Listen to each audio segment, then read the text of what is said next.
Now we go around the association, live right here on this Friday on the early line on SportsGrid. Marquee matchup, just a 6-game slate in the NBA last night, but the best of them out in Boston. A prove-it game for Phoenix, albeit in a very difficult place to win for opposing teams this year inside TD Garden. And we saw that last night. The Celtics, the best team in the NBA, the only team that has reached the 50-win benchmark at this moment. And now they've got 52, 127, 112. A 15-point win for the C's, only laying 5.5 at close against Phoenix. They cover, and now Boston at home, 30-3 this season, booked as a favorite in all 33 of those games. Now 19-14 against the number as well.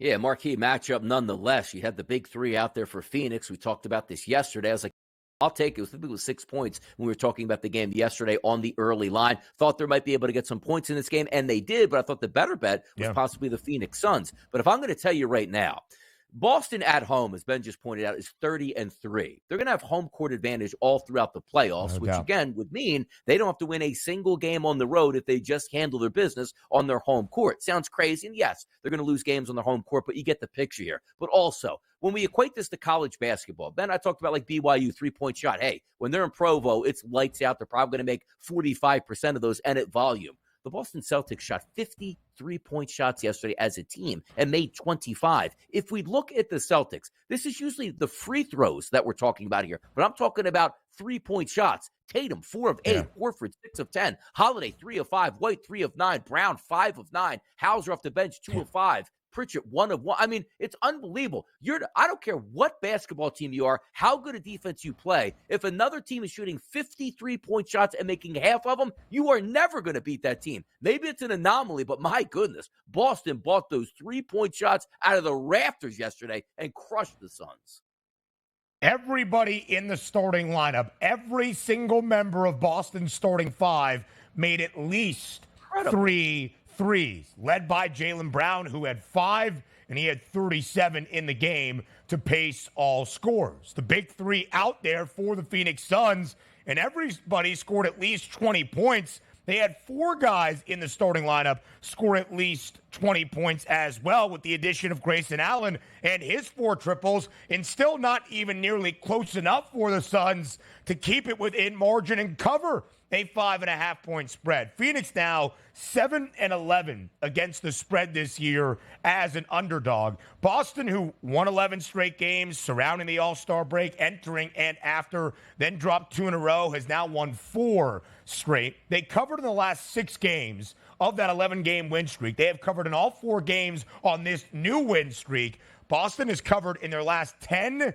consecutive victories. The Celtics truly far and away the best team in the NBA, and I don't really particularly believe there is a close second, because at this moment, DRS, Boston has a 9.5-game lead for that top spot in the Eastern Conference. The win yesterday clinched a playoff berth for the C's. They are very close to clinching the number 1 overall seed, still with 16 games left in this NBA regular season. The team right behind them, I guess, is a figure of speech. A 9.5-game cushion for Boston is the Milwaukee Bucks, who bounced back from a 35-point shellacking in Sacramento at home last night, handling the Philadelphia 76ers.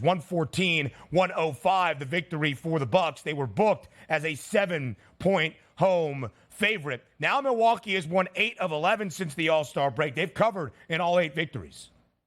And by the way, we thought the Bucks would be an easy victor over the Sixers. You see the final score. Yep, got the win and cover, but you needed a fourth quarter to win that by 12 points just to win the basketball game. So they finally turned on the gas late at that point. But let's get back to the Eastern Conference standings, Ben, that you brought up, because some interesting points are going to start to happen. The Boston Celtics, as you pointed out, 9.5 games above the Milwaukee Bucks, which means they're basically running away with this. If we equate it to Major League Baseball, and the reason why I'm doing this is the Boston Celtics haven't won multiple championships over the past 6 6 to 7 years. They're still looking to get over the hump with Tatum and Brown and the guys that they currently have now. You sort of look at the Atlanta Braves, who actually did get over the hump, but sort of that past couple years, we look at the Braves running out to a really big lead in the NL East, only for the Phillies to knock them out in the first or second rounds of the playoffs. And the reason being is the Phillies had to play tough baseball down the stretch, where Atlanta sort of took that off the gas pedal. The competitive edge was down. You try to flip the switch in the playoffs, and it didn't work. So that's what I'm wondering with the Celtics here, because I think we're all in agreement. The Celtics are the best overall team in the NBA, and they're the best home team in the NBA. And if they get home court advantage, do the math, they should win it here. But I'm interested to see how the Boston Celtics treat, Ben, let's just say the final 3 weeks of the season. Because, again, the NBA playoffs are long, and can you flip the switch on? They give you 7 games in round number 1. They can probably do that. But it's still interesting where they won't be playing their best, most competitive basketball down the stretch. Why? Because they don't have to. Let's see how that plays out in the playoffs. And Boston will have home floor advantage throughout the entirety of the NBA postseason, throughout an Eastern Conference run and even into the NBA Finals, because they have 52 wins right now, and the top 2 teams in the West, Oklahoma City and Denver, at 46. That's a 6-game difference in terms of the win column. Quickly on the game last night between the Bucks and the Sixers, Tyrese Maxey back for a second straight game. He scored 30. Giannis had 32 on the other side for Milwaukee. Again, 8 of 11 for the Bucks since the All-Star break. They have covered in all 8.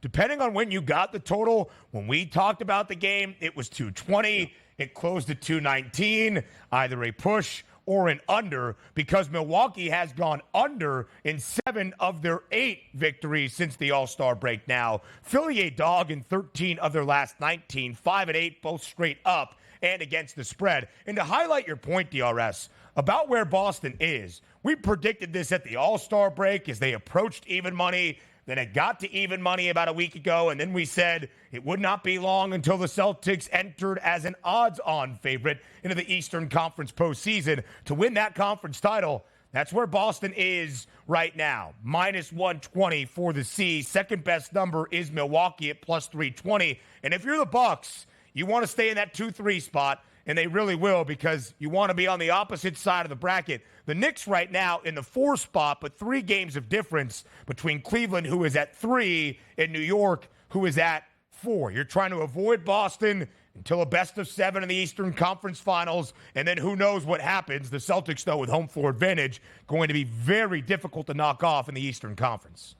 No, they are. And also, it just comes to the point now, we're talking in mid-March right now, right? By the time you would cash this ticket, it's months down the line. Do you want to tie up a minus 125 price? What you'd like to tie up is a 14-1, a 20-1, a 30-1 here to try to get a great return on that investment, otherwise putting that money into play each and every day as you handicap. But you can't ask me right now and say, Donnie, who do you think is going to win the East? And me not say it's the Boston Celtics. Price point, take it out of the way. They're the best team here. They should win this. Now, granted, we do see injuries come down the stretch, and I pointed out maybe an argument playing devil's advocate saying, like, well, hey, Boston might be too good right now because they're not going to play a lot of basketball down the stretch, resting their starters, and rightfully so, getting ready for the playoffs themselves. The other teams we're watching out for, like the New York Knicks at a 9-1 price. I still do think the Sixers are intriguing in a way at 21-1, not to win the NBA championship, but to win the Eastern Conference. We heard yesterday the Philadelphia 76ers going to start to get Joel Embiid on the court here to do some work in hopes that he'll be back in the first 2 weeks of April before round 1 in the playoffs. And it is good, as you pointed out. Tyrese Maxey back from that concussion, scored 30 points. The Sixers finally got over 100 points yesterday. Maybe things are looking up, but we're just taking a look at Flyers now. It's basically the Celtics that should rule the roost here in the Eastern Conference. Yeah, certainly so. Everything sets up very well for Boston. Now an interconference matchup yesterday inside the United Center in Chicago. Both Paul George and Kawhi Leonard healthy. They combined for 55 points as L.A. knocks off the Bulls 126-111. The Clippers cover as a 6-point road favorite. L.A. was just 5-6 entering last night since the All-Star break, only covering 3 times. A big victory for the Clippers on the road in Chicago. Total of 215 goes over. The Clippers have gone over, Donnie, in 4 of their last 5 games. Yeah, keeping at least two of those three prominent starters in the lineup is what you needed there for the Clippers was enough. 15-point victory yesterday. You didn't have James Harden in the lineup, but when you say, I need my stars to provide, 11 of 12 from the field for Paul George for 28 points. Kawhi Leonard, 12 of 17 from the field, so very efficient, 27 points out of him. And also, Highland and Mann in the starting lineup combining for 29 points and also combining for a plus 27 on the court. That's going to help you out. That's a nice win for the Clippers, even without James Harden and their big three. Good win over the Bulls. The Bulls and the Hawks pretty firmly into the 9-10 game in the Eastern Conference play-in tournament. The Bulls had, though, won 4 of their last 6 entering yesterday's game at home against Los Angeles. The Oklahoma City Thunder, who were beat on their home floor by Indiana earlier this week, and then keep watching the Nuggets put up win after win. Denver has won 10 of 11 since the All-Star break. Actually entered last night's matchup against the Mavericks at home as an 11-point home favorite. No Luka Doncic on the other side for Dallas. That was why in second place, a half game behind Denver. No longer the case. OKC does not cover as an 11-point home favorite, but they do win by 7, 126-119. So now Oklahoma City 46-20, Denver 46-20 in death, taxes, and Shai Gilgeous-Alexander scoring 31 points. SGA does so last night against Dallas. Yeah, only 9 of 16 from the floor and still got that 31 points here. Only made 1 3-point shot, but it was enough to get over 30. I took a parlay yesterday, plus 124 number. 3 or more 3-point shots made by Kyrie Irving. He had 2 of 2 right out of the gate, so you knew that one was going to be gold. And I just needed 30 points out of SGA. He gets that. Also keep in mind yesterday on the FanDuel Sportsbook, if you guys were paying attention to the boost market, I didn't take this because I made my own one. I said, I don't know if this is going to get there. It was 30 points here out of Kyrie Irving, which he got 36, and 30 points out of SGA. And he got 31. That was a plus 300 ticket that I passed over. But that was a winner late night there. Oklahoma City, we're not worried about style points right now, just picking up victories to try to get that number 1 overall seed. But Dallas gave a pretty honest effort there without Luka. But it is interesting because OKC is still covering now in 60% of its games, but no covers in its last 2, 39, 26, and 1 against the spread. Style points is covering a margin. Oklahoma City still with Orlando, the only 2 teams at 60% in terms of the cover percentage or better in all of the NBA. Now, 19-10 against the spread as a home favorite. Snapping a 4-game win streak for the Mavs. They had covered in all 4. Make that 5 straight covers, though, for Dallas, who was a half game behind Phoenix, who's in the 7th spot. Dallas in the 8th spot. The Sacramento Kings now in the 6th spot with a half-game lead over Phoenix. New Orleans, a game in front of Sacramento. 3 games in front of the Pels for the 4th spot is the LA Clippers. And again, Oklahoma City with the win and Denver share that top seed in the Western Conference at this moment. But with how the Nuggets have played, Donnie, since the All-Star break, that number continues to shorten on the reigning Western Conference and NBA champions to win the West once again, plus 150 now for the Nugs.